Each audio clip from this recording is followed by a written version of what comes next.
Boone, North Carolina, named after the famous pioneer Daniel Boone. It's a lovely little town nestled in the Blue Ridge Mountains. It's a college town, home to Appalachian State University. And Appalachian State became part of the UNC University system in 1971. Many North Carolinians make their annual trek there in the fall to see the vibrant autumn leaves and visit Grandfather Mountain. Then after the leaves all disappear, tourism picks up even more in the winter. Boone and the surrounding areas are home to a plethora of ski resorts attracting snow bunnies, families who come to snow tube, ski, and snowboard. And there's even an alpine coaster that operates year-round. It's the kind of place that appeals to everybody, families, college students, and senior citizens. Everybody can find something to do in Boone. But people don't equate it with being the type of place where violent crime happens. Until it does. Like I said, everybody can find something to do in Boone. Even violent criminals.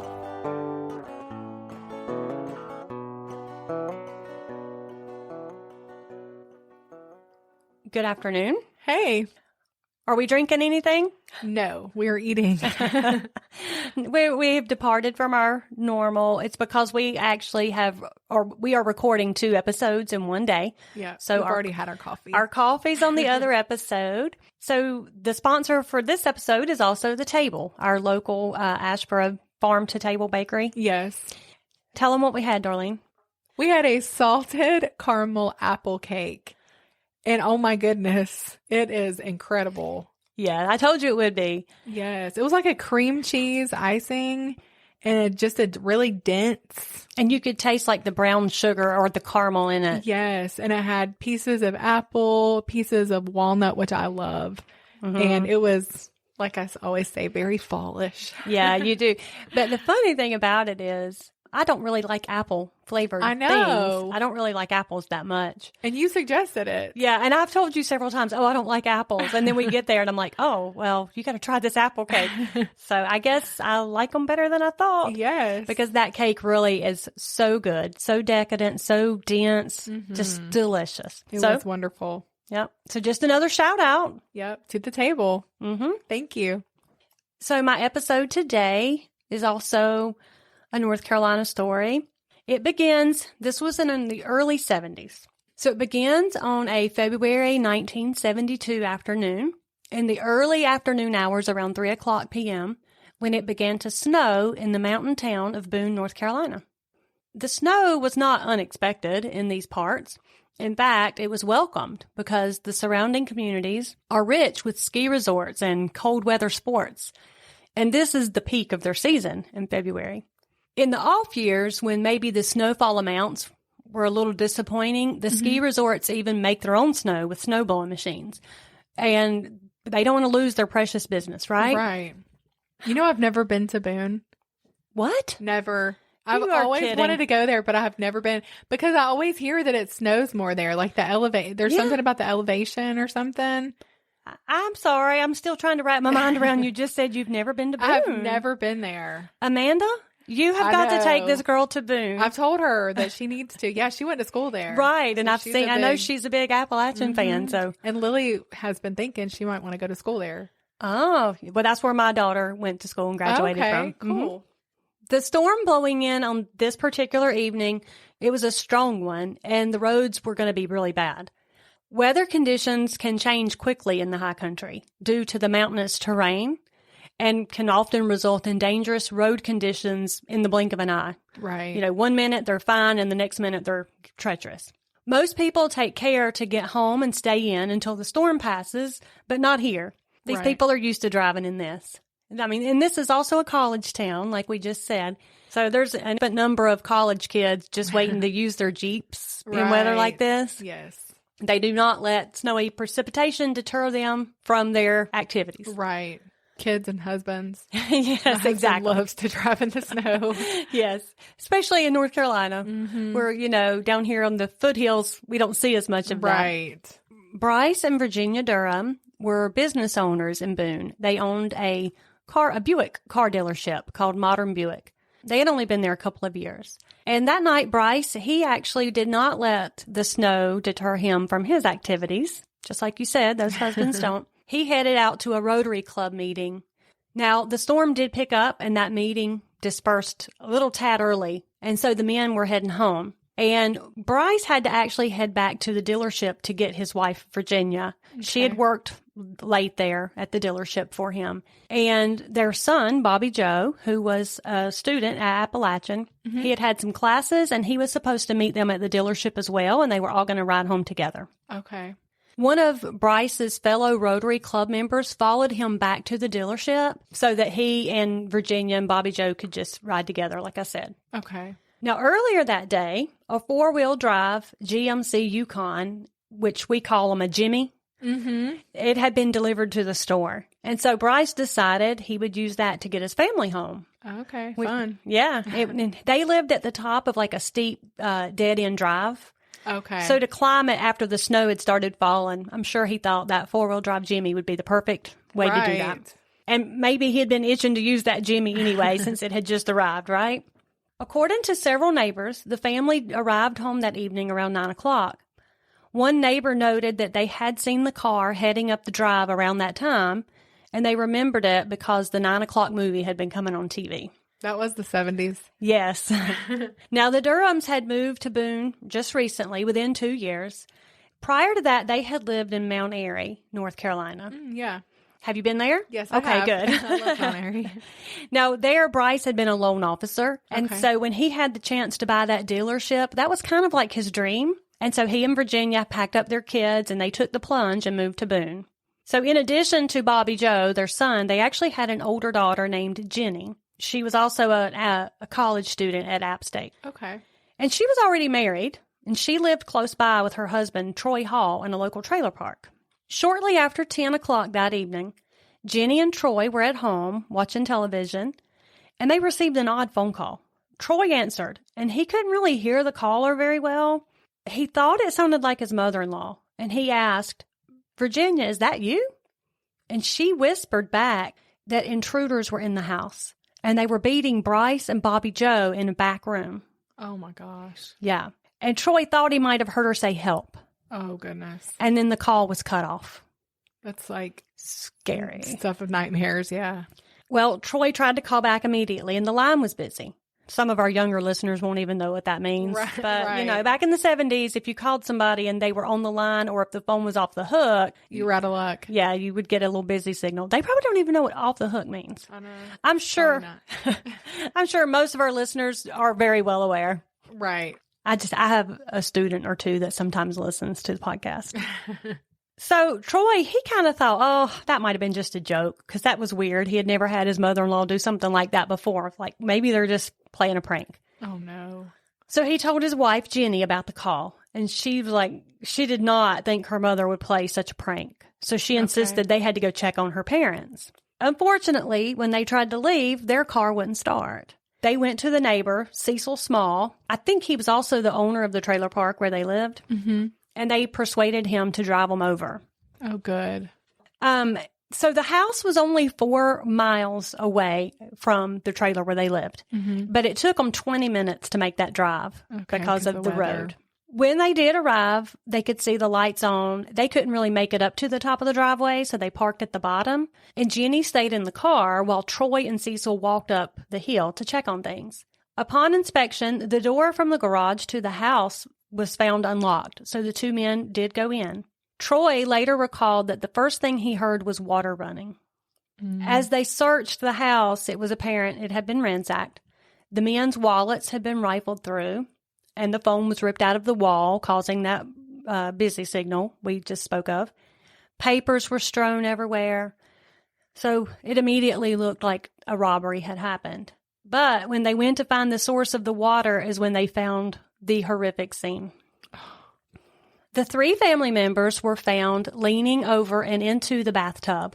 Oh, my goodness. And water was still running from the faucet. It had overflowed and was flooding the floor. The victims were Troy's in-laws, Bryce, age 51, Virginia, age 46, and Bobby Joe just 18 years old. That is terrible. It is. The fully clothed bodies of all three were found with their heads submerged in the water. It appeared they had been strangled with a rope, but later it was also determined that the two men had still been alive when their heads were shoved under, and that they had actually died of drowning after being strangled. Bryce had been struck on the head with a blunt instrument. Mrs. Durham had been hit upon the face and had some bruising. All three had their hands bound behind their backs, and Bobby Joe still had a loose cord around his neck. That's just horrific. That's terrible. Now, in that short amount of time, too. Right. That was fast. Yes. Now, newspaper accounts at the time state that water was running, like I said, and they said it had been overflowing into the floor. But other accounts, more recent accounts, said that the water was draining through the overflow hole in the tub, and that there was no sign of struggle in the bathroom, not even drops of water on the floor. Oh, wow. Okay. I searched several sources, and I would find both. I had found just as many that said both. Okay. It's amazing how inconsistent newspapers can be. It has been surprising just since we've started working on this, how many times I've just have always assumed that I guess newspapers didn't really make mistakes, but they definitely do. Make aplenty. Immediately, Troy and Cecil went back out to seek help. They had to go down the hill to a neighbor's house to use the phone, and that's where they called authorities. And while they waited for the authorities to arrive, Troy and Jenny stayed at the home of the neighbors to wait for officers to get there, and they ended up staying there until about 4 a.m. Wow. I guess while everything was being searched and stuff, they just stayed. Can you imagine that poor girl, her parents, and her brother? And her brother. That would be awful. Well, police arrived to survey the scene. The Jimmy that the family had used was not even at the house. Later, it was found abandoned less than 2 miles away, with the motor still running, lights and wipers still on, and inside was a pillowcase with some decorative silver that had been taken from the house. Although at first glance, they thought, okay, this is a burglary gone bad. There were some reasons to kind of question that theory right off the bat. Police found a bank deposit bag that belonged to the business in the living room, and it contained about $300, and it had not been taken, and it was laying right out there in the open. That's weird. Yeah. Officers also wondered, well, who goes out in a winter storm to rob a house? Right. And most robberies do not end with that gruesome of a murder. Yeah, they just want to get some stuff and get out of there. Yeah, and so if you get caught, maybe you'll shoot them or whatever, or maybe there'll be a scuffle. But that was just extremely violent. And personal. Yes. So the details for that just didn't make sense to police. Police began the manhunt for whomever had taken and then abandoned the Jimmy. No one suspect was readily apparent. The Durhams didn't seem to have any enemies on the surface. They were becoming more convinced that it couldn't have been just a robbery. They were just kind of really wondering, what are we dealing with here? Yeah. The initial leads in the first few days were just not strong. So the SBI was brought in to help the sheriff's department, and rewards of up to $15,000 were offered for information about the killings. Some local businessmen that were like contemporaries or peers of Bryce even donated some money to the reward offer. Oh. Yeah. On Sunday, February the 6th, the funerals were held at First Baptist Church in Boone. Despite the still nasty weather conditions, the church was packed. The business community came out in full force for the local businessman and his family. Friends couldn't believe anybody would have a reason to kill this family. It was unthinkable. They described Bryce as quiet, kind of distant, but a hard-working man. Their son, Bobby Joe, was described as an average student at App, a fine boy, nice. It just didn't make sense. Yeah. While the Durham's daughter, Jenny, and her husband, Troy, had been waiting for the police that night at the crime scene, they did a lot of talking during that time. And they revealed that her parents had not really been in agreement with her marrying Troy. Yeah. In fact, they had not even attended the wedding. Jenny said that recently her family had been warming up to Troy, and they had even been discussing helping her pay some of her college tuition. But that rift in the family did give officers pause about maybe a possible motive in the killings, and they began to be suspicious of Troy and possibly Jenny as well. So some of the law enforcement questioned whether that phone call was actually ever made, or maybe Troy made it up altogether. Because oh my gosh. Jenny heard him say, "Is that you, Virginia?" And then she didn't actually talk on the phone. He answered and told her what was said. So they thought, that's definitely worth looking into. Yeah. And they also questioned, well, if she had made that call, why was she allowed near a phone during a home invasion if they're back there beating the two men, or if... It did make sense. Yeah. Again, just one more thing that didn't quite add up. They did investigate Troy, and that turned up empty. I mean, he had an alibi. He was at home with his wife when it happened.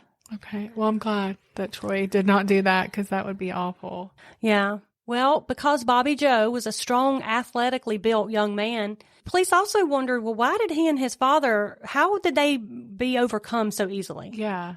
So they're suspecting there has to be more than one person involved here to be able to overcome two grown men and another person.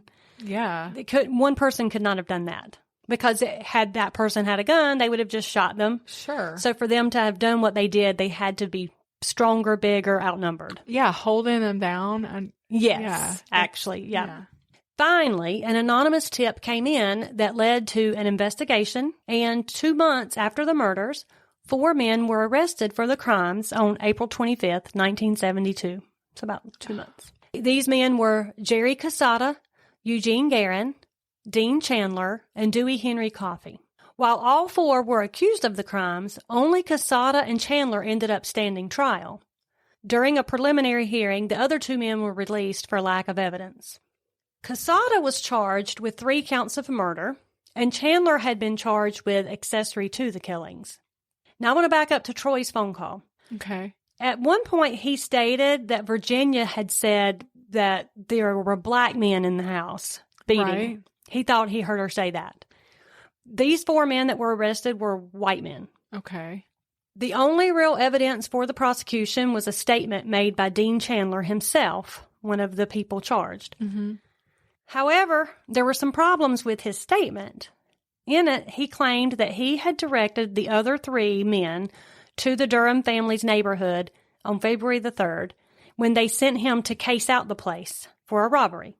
Okay. He then was separated from the group. He denied that he had ever even gone to the house that night, that he had only heard about the murders later. Now, so that's what they used to make these arrests, that claim. His lawyer claimed that his statement had been obtained illegally. Apparently, the Boone sheriff had promised that earmarked reward money to his client if he testified against the other 3. Oh my gosh. Okay. Well, now the sheriff, of course, denied making any such promise. He admitted he had shown Chandler the money. We'll be back after a quick break. For the past few years, I've been struggling with unwanted facial hair around my mouth and chin, just places that women are not supposed to grow hair. It's been so embarrassing. I have tried everything from tweezing to waxing, plucking. Nothing has worked. In fact, it's only been getting worse. So finally, I decided to try laser hair removal with Tasha over at Lakeside. After one treatment, I cannot tell you the difference it has made. It's just made my everyday life so much easier, not having to wake up before everybody else and make sure that my husband doesn't see what's sprouted overnight. It's given me confidence and, in a way, just given me my old life back. I'm able to be carefree, and I can wake up in the morning and wash my face and go out in public without being embarrassed. If I go on vacation, I don't have to wonder, oh my gosh, did I bring my tweezers? If you struggle with that, then you know exactly what I'm talking about. If you are struggling with unwanted facial hair, don't wait. Call Tasha Briles over at Lakeside Integrative in High Point at 336-715-0007. It is 100% worth the investment. Tell them Darlene and Melody from Hard Times and True Crimes sent you. I'm thinking maybe dangling it like a carrot. Right. And so Chandler ended up being tried separately from those other 3 men, but due to his lawyer's claim about that being obtained in an illegal way, his statement was not allowed in testimony. Okay. An expert testimony also revealed that all 3 of the other men denied involvement in the murders, and they had all passed polygraph. All 3 of them. Okay. And then, in January of 1974, the charges were suddenly dropped because the state didn't have sufficient evidence to go to court, Right. especially without that statement. Yeah. There was just nothing. And so just like that, the case went cold. No one was held responsible for the brutal attacks. Nothing. Now, many theories were going around about the case. For many years, people had their own suspicions. Still, some people believed that Troy was involved. Others thought that perhaps it was just a grudge killing toward Bryce over some bad business dealings that maybe people didn't know about. Right. There were rumors that he had turned in another dealership in a scam over in Surrey County, where Mount Airy is, Yeah. known as an odometer rollback scam, and that he had turned them in, and maybe somebody was doing a vengeance killing. But my gosh, you really Right. have to be ticked to... Right? And there was no evidence ever proven to support any of that. Okay. So then they were just back to, could it be just a random home invasion? Yeah. And I think just the manner of the killings would say no. No, yeah. And then the case actually became famous, but somewhat due to the efforts of like a local politician named Rufus Edmonston. Mm-hmm. So this Rufus Edmonston, he was the state's attorney general of North Carolina in 1974. And he would later actually become well known for his work for U.S. Senator Sam Ervin during the Watergate scandal. Oh, okay. But during this time, he's the attorney general, and he wanted to make sure that case stayed in the forefront of the investigators' minds and that they would solve it. But I mean, if there's no evidence, a case does fizzle out. Yeah. And it did. Until almost 20 years later. Now, this is kind of where it gets interesting. The case catches the attention of a group of expert crime solvers known as the Vidocq Society in Philadelphia. This group was formed in 1990. The purpose is to assist law enforcement agencies with difficult cold case homicides. Oh, cool. And the members are like mostly law enforcement, forensic scientists, and specialists like that. And then they look at cases that are cold and try to put their brains together and think through it. And I didn't know that even existed, but I think that's really cool. I love that. I wish I could be a part of that. I know. Maybe one day they'll do one with true crime podcasters. Yeah. So this group, they would meet like monthly for lunch, and this case was the first one that they looked at after that group was formed. One of the group members suggested that he thought the case seemed similar to the Cutter family murders in Kansas in 1959, which I think you're going to do an episode about. Yes, I am. And our listeners may have heard of it because of Truman Capote's book, In Cold Blood, which I'm reading right now. Okay. So these men, these ex-detectives and forensic scientists, they're putting their heads together. They come up with some good theories, but unfortunately, they come up short, nothing. They just cannot find evidence to support any of their theories. The case does remain cold for over 50 years. Wow. Until in early February of 2022, so just a little, almost 2 years ago, not quite, the Watauga County Sheriff Department held a news conference naming the 4 men who were the actual murderers. Okay. And as crazy as some of the original theories were, the truth did prove to be stranger than fiction. Oh my goodness. Okay. In 2019, a man by the name of Shane Burt paid a visit to the White County Sheriff's Office in Georgia. He was helping with some research on some crime cases, and he relayed a story that his father, Billy Sunday Burt, had told him about 3 murders he had been a part of in Boone in the early 70s. One of his important details was they had almost gotten stuck in a snowstorm that night. Thankfully, the Georgia sheriff called the sheriff over in North Carolina, who is now Sheriff Hageman, and told him that story, and he took it seriously. Hageman had actually been a Boone police officer when the murders had taken place. So he remembered this story well. Yeah. He had been involved with it a little bit. And so he did want to take that very seriously. So Shane's story was that his father, along with 3 other men, Bobby Jean Gaddis, Billy Wayne Davis, and Charles David Reed, were the actual murderers that night. They were members of a gang known as the Dixie Mafia. Have you ever heard of them? I have recently heard of them. I don't know that much about them, but yes, their names come up a lot. Okay, well, this mafia, so to speak, it was a gang of thugs who worked in the southern states of Georgia, Alabama, Mississippi, Texas. And they were known really for running illegal liquor way back in the day. which led to the more serious crimes like robbery, auto theft, and drug dealing, and sometimes murder. Right. And in those days, back in the early days of when this Dixie Mafia formed, they would use dynamite to eliminate threats. That was their choice of thing. This was way before the 70s when they first formed.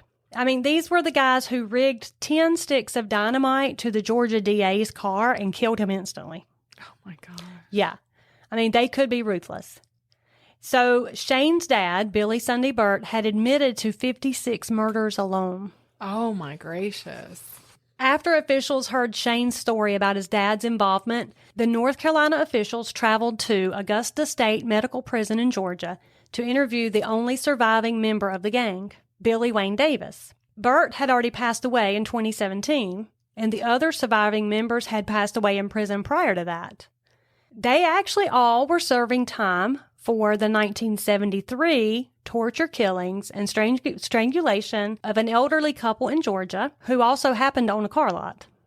I mean, it's kind of weird that those details in the two crimes were very similar. And they were all serving time for that, and 3 of them had already passed away. And they tortured this couple as well? Yes, strangled them and tortured them, yes. Gosh.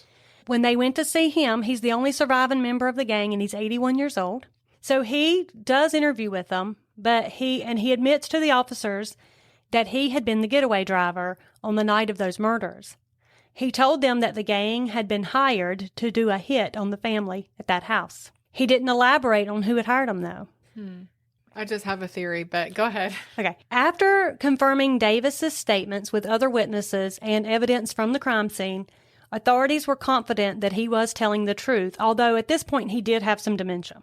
Perhaps that's why he could not divulge the name of the person who took out the hit. And maybe he didn't know the name, because I don't think he was a getaway driver. He wasn't probably the head of the gang. Sure. Maybe he didn't even know. But either he didn't know, he didn't remember, or he just didn't want to tell. But they did know now what had actually transpired that night, and that this was a murder-for-hire situation. When authorities contacted the only surviving member of the Durham family, daughter Jenny Durham, with news that the murders had been solved, she was, of course, very grateful to have closure, even if it had taken 50 years to get it. Whoa. She was divorced from Troy by this time and is remarried now. She can at least be at peace knowing that the killers were imprisoned shortly after the murders of her family. Right. I mean, unfortunately, not before they killed again, which is very, very tragic. Yes. But they did spend the rest of their lives locked up. However, she doesn't have the closure of knowing who paid to have her family killed. I wonder if it was her husband. Well, there are a lot of guesses about that. Some people think, well, could it be a disgruntled customer? Well, it doesn't seem likely. No. Some unsavory business associates? Possibly, especially if you hire the Dixie Mafia. Or a mistaken hit. Some people think maybe they were supposed to kill another family instead, and that was a mistake. Possibly. And then there are many others who think it could have been the son-in-law, Troy. Especially because they probably stood to gain everything. Yes. From the family's murder. Right. And so... And the call that night came through him. And since obviously the 4 men that were arrested both times were white men, but it was his statement that said she claimed they were black men. Right. So if she really called him and said that, she would not have said that they were black when they obviously were not. Yeah. So it almost seems like he made that up. And what reason would he have for doing that? Yeah. That's to me like the big thing. Like, why did he say that when obviously it wasn't? Right, right. Unless he just didn't hear, but... Possibly, because he did say that she was whispering and he had a hard time hearing everything. Well, unfortunately, we'll never know because he actually passed away in 2019 before they ever got the confession of the other men. So he can't be interviewed or even checked out anymore. Right. Now, does the ex-wife think he may have had something to do with it? Well, I couldn't find anything about what she thinks. Okay. So I don't know. I did try to look and see if I could find, but none of the articles that I read online told me if she had anything to say about that. I do know they're divorced. I feel like if she did, she would be very vocal about it. Right, yeah. But then again, he has passed away. So maybe not, but I don't know. I mean, to me, if it was my ex-husband and I thought he did something so brutal to my family, I think I'd be very vocal. Oh, I would, yeah. So, I don't know. But anyway, I'm going to end with that question. Who do you think hired the hit? My two theories are possibly wife's, the son-in-law. The son-in-law. Or possibly they could have been involved in some kind of a situation, maybe not so up and up. Yeah. I don't know that any evidence was found to support that. Right.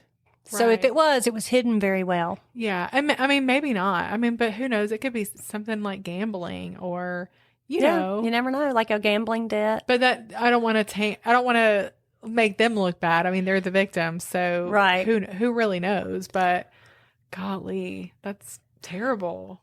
I mean, yeah, you just never know. I mean, yeah. But I'd never heard of the Dixie Mafia. I have recently because they were just, which I wonder if it's that crime. I don't think so. I don't think it's just those 4 men. I think that's like a really big thing that has pockets of thugs. Because I think there was a crime recently solved in Georgia to where they were found. I wonder if it was those guys who, remember that other family that they had done similar to that was in Georgia? Oh, I bet. I bet that's the same one. I bet it was, yeah. So I bet I had heard of that one, but I had not heard of the one in Boone. Interesting. Yes. Okay, this is neither here nor there, but I did find this interesting. Just something that caught my attention. That Billy Sunday Burt. Yes.